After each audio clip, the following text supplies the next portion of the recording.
1914 had been a fairly unremarkable year until the outbreak of war. The coal industry, ever at the mercy of market forces, was in something of a slump, and as usual it was the miners themselves who bore the brunt of the downturn.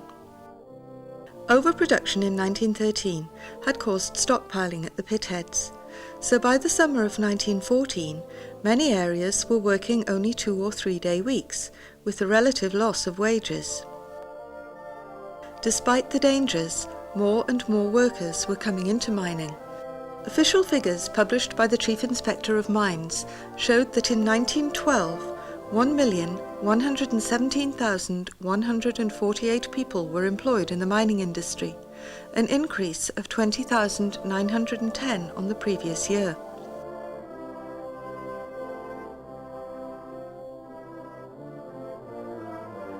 Of these, 895,485 were employed underground, 221,663 on the surface. This included 6,662 women. The increased workforce had caused the commercial difficulties in 1914. The outbreak of war presented an opportunity to get out of the coalfields, to travel at public expense, and still send money home to look after the family. To many, enlisting seemed an ideal solution to the poverty trap. Many coal owners were happy to get rid of their excess workforce, some encouraging men to enlist with the promise to look after their families in their absence. Soldiers were paid a shilling a day. One miner recalled that, "We were miners in our late teens, and we set out to join the new tunnelling companies that were being formed. An agent had come to the pit and told us we could work as army moles, digging under the German lines, and be paid as much as 5 shillings a day. That was big wages in those days, so we set off to make our fortunes." There's a silver lining in the sky. Bonsoir, oh, think cheerio, ching, ching.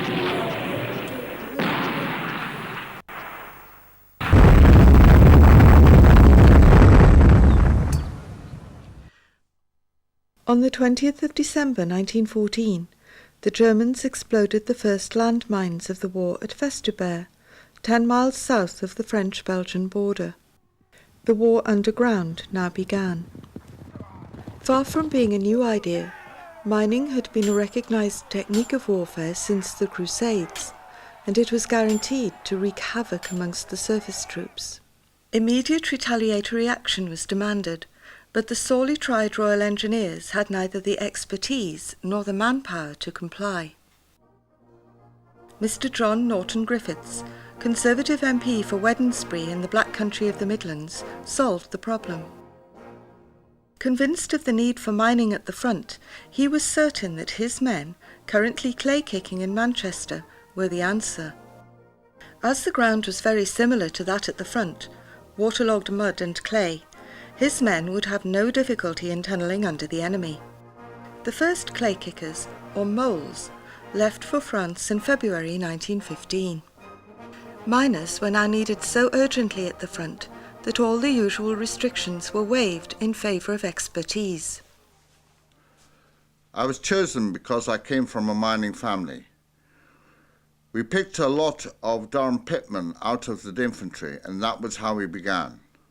The Germans were blowing our trenches with the very shallow mines, and the powers that be said, "Now look, we must stop this, and we must start to countermine," which we did. After a few days being kitted out at the Royal Engineers Barracks at Chatham, the men were sent straight to the front. The next day we were kitted out for overseas duty and officially transferred to the Royal Engineers. We at least were already in the army, but we were sent to join a group of 80 men who come straight out of the mines. They were all kinds, lads of 20, men of 60, with no army training at all, but they were issued with rifles and ammunition, whether or not they knew how to fire them, and 2 days later we were in France. The authorities, concerned that miners who were renowned for militant action would not accept military discipline, were reluctant to allow them to travel on active service with live ammunition. The miners, unlike other units, just carried their rifles. In early March 1915, work started at Hill 60 on the Ypres salient. Formed from the spoil heap of a railway cutting through the Messines Ridge on the line from Ypres to Comines, Hill 60 was so called because it was only 60 metres high.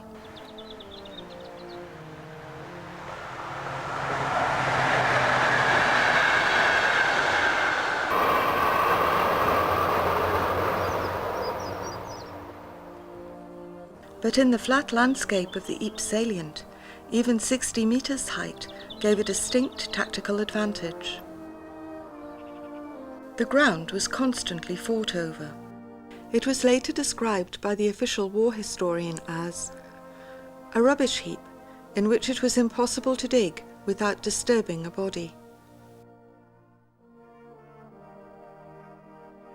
The tunnelling companies designated numbers 170 to 178, consisting of 5 officers and 279 men each, toiled on at different points on the ridge with varying degrees of success.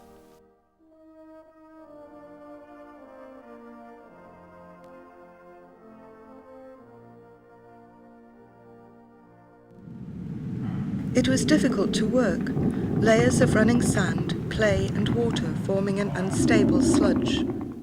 Progress was slowed by the need to line the tunnels with stout timber casings to prevent the sandy clay from forcing the walls to collapse.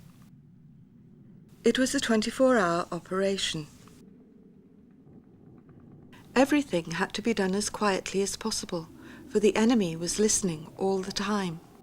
The Germans continued to blow up Allied trenches and cause further demoralisation amongst the troops.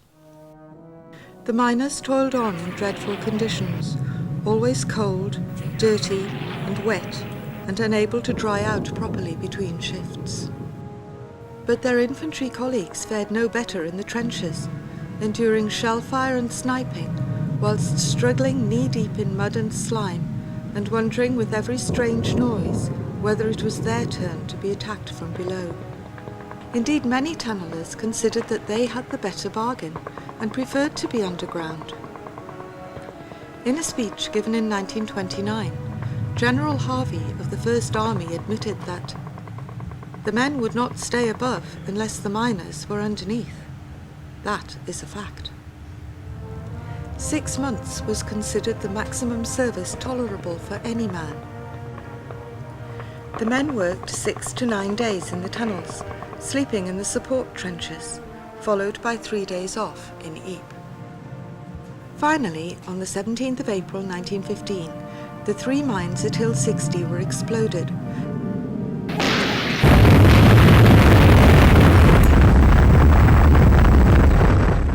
For a glorious, if brief, moment, the British were in possession of the ground, during which time it secured its place in military history. Many of the infamous battle sites on the Western Front have small private museums.